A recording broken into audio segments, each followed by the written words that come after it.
ഒരു സിനിമ വിജയിച്ചതുകൊണ്ട് ഉണ്ണി മുകുന്ദൻ മാന്യനാകുന്നില്ല എന്നുള്ള പേരിൽ സോഷ്യൽ മീഡിയയിൽ കുറച്ച് പോസ്റ്റുകൾ കടന്ന് കറങ്ങുന്നുണ്ട്. ഇത്തരത്തിലുള്ള പോസ്റ്റ് ഞാൻ കണ്ടു. പയ്യന്നൂർ ജില്ല എന്നുള്ള ഒരു പ്രൊഫൈലിലാണ് പോസ്റ്റ് വന്നിരിക്കുന്നത്. അതിന്റെ കമന്റ് ബോക്സ് നോക്കിക്കഴിഞ്ഞാൽ വ്യത്യസ്തമായ രീതിയിലുള്ള കമന്റുകൾ വരുന്നുണ്ട്. എന്തായാലും ഞാൻ ആ പോസ്റ്റ് ഡീറ്റെയിൽ ആയിട്ട് ഞാൻ വായിക്കാം. ഒരു സിനിമ വിജയിച്ചതുകൊണ്ട് ഉണ്ണി മുകുന്ദൻ മാന്യനാകുന്നില്ല. നല്ല കഥയും സ്ക്രിപ്റ്റും മേക്കിങ്ങും ഉണ്ടെങ്കിൽ സിനിമ വിജയിക്കും. അതോടെ ആ സിനിമയുടെ അഭിനേതാക്കൾ മാന്യരാകുമോ? അങ്ങനെയാണെങ്കിൽ പീഡനക്കേസിലെ പ്രതികളായ നടന്മാർക്കെതിരെയുള്ള കേസുകൾ ഒരു സിനിമ വിജയിച്ചാൽ ഇല്ലാതാകണമല്ലോ. പ്രതീഷ് വിശ്വനാഥിനെ പോലെ കേരളം കണ്ട കൊടിയ വർഗീയവാദികളുടെ സുഹൃത്താണ് താനെന്ന് അഭിമാനപൂർവ്വം പറഞ്ഞവനാണ് ഉണ്ണി മുകുന്ദൻ. അയാളിൽ ഒരു സംഖ്യ ഉള്ളത് കൊണ്ടാണ് അയാൾക്ക് സംഖ്യകളുമായി ചേർന്ന് നിൽക്കാൻ സാധിക്കുന്നത്. 100 സിനിമകൾ വിജയിച്ചാലും രാഷ്ട്രീയ നിലപാടുകൾ തിരുത്താത്തോളം കാലം ഉണ്ണി മുകുന്ദൻ വെറുക്കപ്പെട്ടവൻ തന്നെയാണ്. സംഖ്യകളും സംഖ്യയല്ല പക്ഷികളും എത്ര വൈറ്റ് വാഷ് കോരി അടിച്ചാലും ഉണ്ണി മുകുന്ദൻ വെളുക്കാൻ പോകുന്നില്ല എന്നുള്ള രീതിയിലാണ് ഒരു പോസ്റ്റ് ഇങ്ങനെ കിടന്ന് കറങ്ങുന്നത്. ഇത് ഉണ്ണി മുകുന്ദന്റെ മാർക്കോ എന്ന് പറഞ്ഞ സിനിമ ഇറങ്ങിയപ്പോൾ തൊട്ട്, അല്ലെങ്കിൽ ഉണ്ണി മുകുന്ദന്റെ മാളികപ്പുറം എന്ന് പറഞ്ഞ സിനിമ ഇറങ്ങിയപ്പോൾ തൊട്ട്, മേപ്പടിയാൻ എന്ന് പറഞ്ഞ സിനിമ ഇറങ്ങിയപ്പോൾ തൊട്ട്, അതിന് മുമ്പൊക്കെ നമ്മൾ കാണുന്ന ഒരു കലാപരിപാടിയാണ്. മയപ്പടിയാനും ജയിച്ചാണ് ഹിറ്റായിരുന്നു. അതുപോലെ തന്നെ മാളികപ്പുറം ഹിറ്റായിരുന്നു. ഇപ്പോൾ മാർക്കോ എന്ന് പറഞ്ഞ പടം പാൻ ഇന്ത്യൻ ഹിറ്റ് ആയിട്ടുണ്ട്. അപ്പം നമ്മൾ മനസ്സിലാക്കേണ്ട ഒരു കാര്യം, എനിക്ക് തോന്നിയിട്ടുള്ളൊരു കാര്യം എനിക്ക് പറയാം, പുള്ളിക്കാരനുള്ള ചൊറിച്ചിലാണ് നമ്മൾ കാണുന്നത്. ഇതുപോലെ കുറേ ചൊറിച്ചിലുള്ള ആൾക്കാരെ നമുക്ക് സോഷ്യൽ മീഡിയയിൽ കാണാൻ പറ്റുന്നുണ്ട്. അവർ വെറുതെ ഇരുന്ന് ചൊറിയുന്നു എന്ന് മാത്രമേ ഉള്ളൂ. ബുക്ക് മൈ ഷോ കയറി നോക്കിക്കഴിഞ്ഞാൽ ഉണ്ണി മുകുന്ദന്റെ ഈ പടത്തിന് എത്രത്തോളം ടിക്കറ്റ് പോയിട്ടുണ്ടെന്ന് നിങ്ങൾക്ക് ലൈവായിട്ട് ചെക്ക് ചെയ്യാവുന്ന കാര്യമുള്ളൂ. അപ്പോൾ പടം ഹിറ്റാണ്. ഉണ്ണി മുകുന്ദൻ എന്ന് പറഞ്ഞ നടന് നല്ല രീതിയിൽ വരുമാനം കിട്ടുന്നുണ്ട്. ഇതിനകത്ത് പ്രൊഡ്യൂസറിന്റെ ഒരു ഭാവം കൂടിയാണ് ഉണ്ണി മുകുന്ദൻ. അതുപോലെ തന്നെ ഉണ്ണി മുകുന്ദന്റെ കരിയറിൽ വലിയൊരു മാറ്റമാണ് ഇപ്പോൾ വന്നിരിക്കുന്നത്. ഒരു പാൻ ഇന്ത്യൻ ഹിറ്റിലേക്ക് ഉണ്ണി മുകുന്ദൻ എത്തിക്കാൻ കഴിയുന്നുണ്ട്. അതായത് ഉണ്ണി മുകുന്ദന്റെ വാല്യൂ അല്ലെന്നുണ്ടെങ്കിൽ മാർക്കറ്റ് വാല്യൂ ഉയരുന്നുണ്ട്. നാളെ ഒരു പടത്തിലേക്ക് കൂടുതൽ പണം സമ്പാദിക്കാനും ബിസിനസ് നടത്താനും പറ്റുന്ന രീതിയിൽ ഉണ്ണി മുകുന്ദൻ വരുന്നുണ്ട്. ഇപ്പൊ നമ്മൾ ഒരു നടന്റെ രാഷ്ട്രീയം നോക്കിയാണ് സംസാരിക്കുന്നതെങ്കിലും നമ്മൾ ആലോചിച്ച് നോക്കിയാൽ TP 51 വെട്ടിക്കൊന്ന കേസുണ്ട്. ആ കേസിന്റെ ഭാഗമായിട്ടിരിക്കുന്ന ആ പാർട്ടിയുടെ ഭാഗമായി നിൽക്കുന്ന ഒരാളാണ് മമ്മൂട്ടി. മമ്മൂട്ടിയുടെ പടം ഇറങ്ങാൻ നേരം നമ്മൾ ആരെങ്കിലും പറയാറുണ്ട് മമ്മൂട്ടിയുടെ രാഷ്ട്രീയം നോക്കും, മമ്മൂട്ടി കൈരളിയുടെ എന്തൊക്കെയോ ചെയർമാനോ ഏതാണ്ട് സ്ഥാനത്തിരിക്കുന്ന ഒരാളാണ്, മമ്മൂട്ടി എപ്പോഴും ഒരു ഇടതുപക്ഷക്കാരനാണ്, പാർട്ടിയോടൊക്കെ ചേർന്ന് നിൽക്കുന്ന ഒരാളാണ് എന്ന് പറഞ്ഞ് മമ്മൂട്ടിയുടെ ഒരു പടം ഇറങ്ങാൻ നേരത്ത് നമ്മൾ പോസ്റ്റ് ഇടാൻ നിൽക്കുമോ? മമ്മൂട്ടി ഇതാ TP ചന്ദ്രശേഖരന്റെ കേസിലെ പ്രതിയായിട്ടുള്ള ഒരു പ്രസ്ഥാനത്തിന്റെ അല്ലെങ്കിൽ അതുമായി ബന്ധപ്പെട്ടിരിക്കുന്ന ഒരു പ്രസ്ഥാനത്തിന്റെ ഭാഗമാണ്, എത്ര കഴുകിക്കളഞ്ഞാലും ചോരക്കാർ ഈ മമ്മൂട്ടിയുടെ കയ്യിൽ നിന്ന് പോകില്ല എന്ന് ആരെങ്കിലും പറയുന്നുണ്ട്. ഇത് സിനിമയായിട്ടങ്ങ് വിടുക. ഉണ്ണി മുകുന്ദൻ എന്ന് പറഞ്ഞ വ്യക്തിക്ക് പേഴ്സണലായിട്ട് രാഷ്ട്രീയം ഉണ്ടെങ്കിൽ ആ രാഷ്ട്രീയത്തെ നിങ്ങൾ അത് വിട്ടേക്കുക. അത് സിനിമയിലേക്ക് കൊണ്ടുവരുന്ന യഥാർത്ഥത്തിൽ മണ്ടന്മാരാണ്. അങ്ങനെ ആണെന്നുണ്ടെങ്കിൽ നിങ്ങൾ കമ്പയർ ചെയ്യുന്നുണ്ടെന്നുണ്ടെങ്കിൽ ഉണ്ണി മുകുന്ദൻ ജയിച്ചു, നിങ്ങളെപ്പോലുള്ള മണ്ടന്മാർ തോറ്റു. നിങ്ങളെപ്പോലെ കുറച്ച് ആൾക്കാർ സോഷ്യൽ മീഡിയയിൽ പോസ്റ്റ് ഇട്ടുകൊണ്ടിരിക്കുന്നു. ബുക്ക് മൈ ഷോ നോക്കി കഴിഞ്ഞാൽ ഇപ്പോൾ 50 കോടിയൊക്കെ കളക്ട് ചെയ്തിട്ടുണ്ട് ഉണ്ണി മുകുന്ദന്റെ പടം. അതായത് അങ്ങനെ നിങ്ങൾ ഒരു രീതി അനുസരിച്ചാണെന്നുണ്ടെങ്കിൽ ഉണ്ണി മുകുന്ദനെ മലയാളികൾ അംഗീകരിച്ചു എന്ന് നമുക്ക് കരുതേണ്ടി വരും. നിങ്ങൾ പറയുന്ന രീതിയാണെന്നുണ്ടെങ്കിൽ അല്ലേ? ഉണ്ണി മുകുന്ദനെ മലയാളി അംഗീകരിച്ചതുകൊണ്ടല്ലേ സിനിമ കാണാൻ ആൾക്കാർ കയറുന്നത്. ഇപ്പൊ സിനിമ എന്ന് പറഞ്ഞൊരു വ്യവസായമാണ്, അതൊരു ബിസിനസ്സാണ്. മാർക്കറ്റ് വാല്യൂ വെച്ച് പണം ഇട്ട് കൊടുക്കും, അത് തിരിച്ച് കിട്ടും. ഇതൊക്കെ തന്നെയാണ് ബിസിനസ് എന്ന് പറയുമ്പോൾ. കല മാത്രമാണെന്നുണ്ടെങ്കിൽ നാടകത്തിൽ അഭിനയിച്ചാൽ പോലെ. ഇത് സിനിമ എന്ന് പറയുന്നത് ലക്ഷറി ലൈഫാണ്, ഒരാളുടെ റിസ്ക് ആണ്.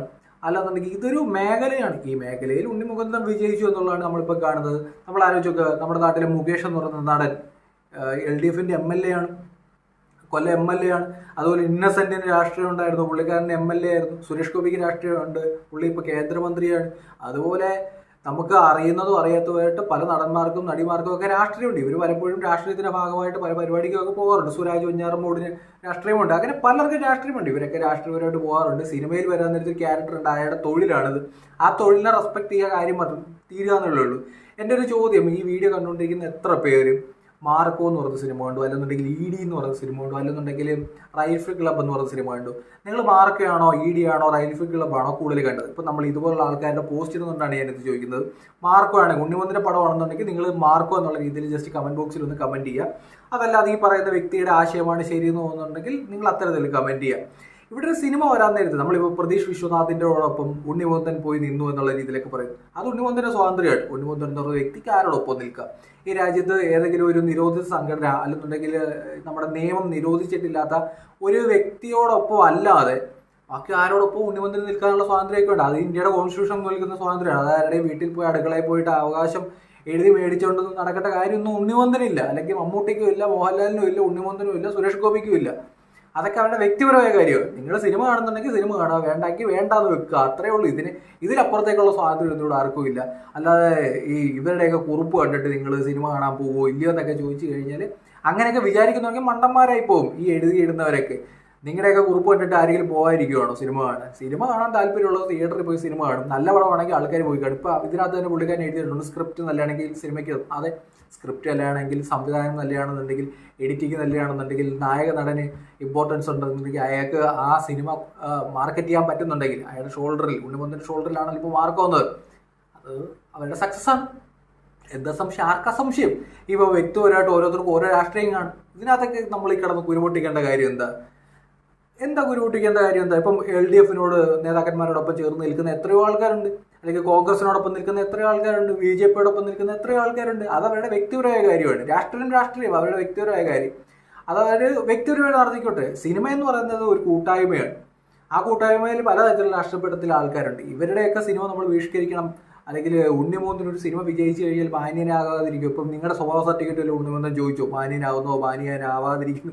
നിങ്ങളുടെ വല്ല സർട്ടിഫിക്കറ്റ് കൊണ്ട് ഉണ്ണിമുകുന്ദന് വല്ല കാര്യമുണ്ടോ? ഒരു കാര്യമില്ല. വേറെ കുറേ ആൾക്കാർ സോഷ്യൽ മീഡിയയിൽ ഇരുന്ന് കാറ് പോകുന്നു, ഉണ്ണിമുകുന്ദൻ്റെ ഒരു പടം ഹിറ്റാകുന്നു, ആ പടം ഇപ്പം നല്ല രീതിയിൽ കളക്ഷൻ നേടുന്നു. ഇതിൽ നിന്ന് 1 രൂപ പോലും നിങ്ങൾക്ക് കിട്ടാനും പോകുന്നില്ല. ഇപ്പം ജയിച്ചാലും കിട്ടാൻ പോകുന്നില്ല, തോറ്റാലും കിട്ടാൻ പോകുന്നില്ല. ഉണ്ണിമുകുന്ദനുള്ള രീതിയിൽ പുള്ളിക്കാരൻ്റെ വർഷങ്ങളായിട്ടുള്ള ഹാർഡ് വർക്കിന് റിസൾട്ട് ഉണ്ടായി. നിങ്ങളെപ്പോലുള്ള ആൾക്കാർ ഇവിടെ ഇരുന്ന് ചുമ്മാ കമൻറ്റ് ഇട്ടിട്ട് ഒരു സുഖം. ഏതായാലും അപ്പുറത്തേക്ക് വലിയ കാര്യമായിട്ടൊന്നും എനിക്ക് ഫീൽ ചെയ്യുന്നില്ല. അപ്പോൾ ഞാൻ പറഞ്ഞ കാര്യങ്ങൾ ശരിയാണെന്ന് തോന്നുന്നുണ്ട്. നമ്മുടെ പേജ് ആദ്യമായിട്ട് കാണുന്നത് ഫോളോ ചെയ്യാം. ഇമാതിരി കുറേ ടീമൊക്കെ നമ്മുടെ നാട്ടിലുണ്ട്. ഇമാതിരി ഇപ്പോൾ രാഷ്ട്രീയം നോക്കുകയാണെന്നുണ്ടെങ്കിൽ ഈ ചോരക്കറ പറ്റാത്ത ഏത് രാഷ്ട്രീയ പാർട്ടി ഇന്ന് കേരളത്തിലുണ്ടെന്ന് പറയണം. ഇപ്പോൾ കോൺഗ്രസ് ആണെന്നുണ്ടെങ്കിൽ നമ്മൾ ആലോചിക്കുക, എമർജൻസിയുടെ ഭാഗത്ത് നമ്മുടെ രാജ്യത്ത് അടിയന്തരാവസ്ഥ, ഭരണഘടന തന്നെ കത്തിച്ച് കളയുന്നൊരവസ്ഥ ഉണ്ടായതാണ് അടിയന്തരാവസ്ഥ കാലത്ത്, ഇന്ദിരാഗാന്ധിയുടെ കാലത്ത്. എത്രയോ മനുഷ്യരും ആ സഞ്ജയ് ഗാന്ധിയൊക്കെ കൊണ്ടുപോയിട്ട് എന്തൊക്കെ ചെയ്യും നമുക്കറിയാം. അങ്ങനെയാണെന്നുണ്ടെങ്കിൽ കോൺഗ്രസ് അനുഭാവിയായിട്ട് നിൽക്കുന്ന സിഖ് കലാപം, എത്രത്തോളം മനുഷ്യർ. അങ്ങനെയാണെങ്കിൽ കോൺഗ്രസ് അനുഭാവിയായിട്ട് നിൽക്കുന്ന ഒരാളുടെ സിനിമയ്ക്ക് നമുക്ക് പോയി ടിക്കറ്റ് എടുക്കാൻ പറ്റും. ഇപ്പം ഞാൻ പറഞ്ഞ പോലെ മമ്മൂട്ടി CPM കാരനാണ്, TP കേസ്, ഇതുപോലുള്ള കേസുകൾ നമ്മൾ കണ്ടുകൊണ്ടിരിക്കുകയല്ലേ പല സ്ഥലങ്ങളിൽ. സിനിമ ടിക്കറ്റ് എടുക്കാൻ പറ്റുമോ? ഇല്ല. ഇപ്പം നമ്മൾ ഒരാളുടെ പേഴ്സണൽ ലൈഫിലേക്ക് കയറാതെ അയാളുടെ രാഷ്ട്രീയമൊക്കെ അയാളുടെ വ്യക്തിപരമായ കാര്യം. രാഷ്ട്രീയപരമായിട്ട് സ്റ്റേറ്റ്മെന്റ് പറയുമ്പോൾ ആ സ്റ്റേറ്റ്മെന്റിന് ആ സമയത്ത് പോയി എതിർക്കുക, അല്ലാതെ ഒരു പ്രോഡക്റ്റ് വരാൻ നേരത്ത്, സിനിമ തിയേറ്ററിൽ വരാൻ നേരത്ത് ഇതിന്റെ പേരിൽ ഇവിടെ നിന്ന് കാര്യം പോയി കരഞ്ഞിട്ട് വല്ല കാര്യമുണ്ട്? എൻ്റെ പൊന്ന് ചേട്ടന്മാരെ എന്ന് മാത്രമേ എനിക്ക് ചോദിക്കാനുള്ളൂ. മമ്മൂട്ടിക്ക് രാഷ്ട്രീയമുണ്ട്, സുരേഷ് ഗോപിക്ക് രാഷ്ട്രീയമുണ്ട്, ഉണ്ണിമുകുന്ദനും രാഷ്ട്രീയമുണ്ടെങ്കിൽ രാഷ്ട്രീയമുണ്ട്. അത് അയാളുടെ വ്യക്തിപരമായ കാര്യമാണ്. അത് ഇവിടുത്തെ കോൺസ്റ്റിറ്റ്യൂഷൻ പറയുന്ന അധികാരമാണ്, അല്ലേ? അത്രേ ഉള്ളൂ. ആദ്യമായിട്ട് പേജ് കാണുന്നത് ഫോളോ ചെയ്ത് സപ്പോർട്ട് ചെയ്യാം.